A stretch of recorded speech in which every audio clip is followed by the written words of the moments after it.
When we talk about visiting New York City, really we do mean going to Manhattan, but Queens is an interesting spot. You see here, it's a residential neighborhood, a vast surface covered with 4-story and 5-story walk-up apartment buildings.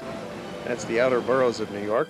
But we're heading deep into the heart of the city, right into Midtown Manhattan at Pennsylvania Station, where we arrive on our Amtrak train service.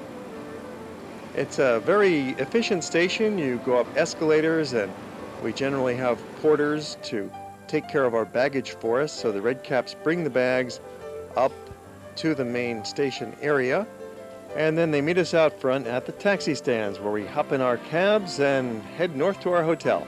Penn Station is located between 31st and 33rd Streets, between 7th and 8th Avenues, so it's just in the lower Midtown area. Very convenient to get around from Penn Station. And we get our first taste of Midtown Manhattan from the window of the taxi. Heading north on the avenues, the traffic moves along fairly well, and we have some interesting views out the window as we go. New York is one big, fascinating sight. There's shops everywhere, there's people every place, things going on. Nice to check into our hotel and rest up a bit before the afternoon's activities. The Wellington Hotel is a great spot right at 57th Street and 7th Avenue. And as per usual, our normal activity upon arriving at a city is to check into our rooms, go upstairs, freshen up a bit, come down and meet in the lobby, and go out for a brief orientation walk to see what's in the surroundings nearby the hotel. We'll be staying in New York for 4 days, so we're going to have a very, very good look around. We'll be doing a lot of walking tours. This preliminary orientation gives us a view of the neighborhood. La Caravelle restaurant is just around the corner from the hotel, one of the top places to eat in the city. There's a parade going on. Surprise, surprise. Well, today is Columbus Day, and they've got Fifth Avenue shut down for a Columbus Day parade. Italian Americans are a big component of the population of New York City, as well as elements from Brazil and Puerto Rico. We have the International United Nations. We're going to pull ourselves away from the parade and go right into St. Patrick's Cathedral. The parade's running right in front of it on Fifth Avenue, so we duck inside, and here we find a different atmosphere altogether. It's America's largest neo-Gothic Catholic cathedral, built in the old medieval style of churches such as Notre Dame in Paris, but this was constructed in the late 19th century. St. Patrick's is a perfect work of art, and inside there's a number of side chapels with sculptures and beautiful neo-Gothic embellishments, the candles. It's an active church, of course. There's masses held on a regular basis in St. Patrick's. It's a very large church, 332 feet long and 300 feet high. Spectacular spot. You've got to go inside to really appreciate St. Patrick's. Just as is true of many of the buildings of New York, they're interesting from the outside, but when you step in, it's a whole different world. New York is filled with these little parks. There's waterfalls and fountains. Inside the Marion Hotel, you will find the world's largest hotel atrium. It's open to the public. They've got bars and restaurants in there.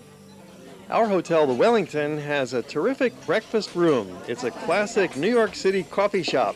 Great place to start your day and fuel up with some caffeine and eggs and bacon, and get ready for our city tour on a bus with a local guide. Good morning, ladies and gentlemen. Welcome to New York City. I'm David Keenan. I am your tour guide for these 5 hours. We will do downtown and then uptown. So now we're heading downtown. We're going straight down here on 7th Avenue. To the left side of us is the second largest hotel in New York, the Sheraton Hotel.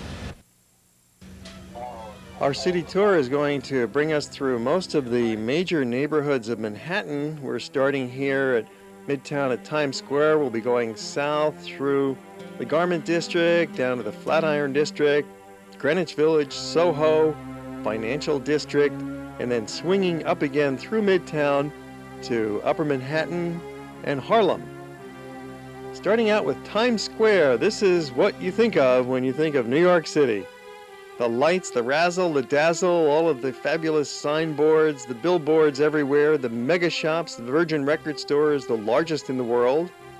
There's a lot of movie theaters here, as well as new big hotels have sprung up at Times Square. It's a neighborhood that has been transformed in the last 10 years.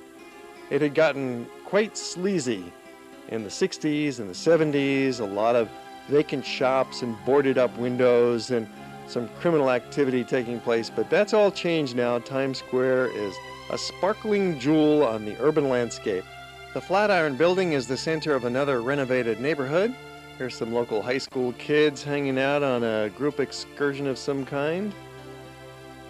The Flatiron District blends right down on south into Greenwich Village, another fascinating neighborhood that's famous in literature and in the movies as the place where the bohemians and the artists and the beatniks would hang out.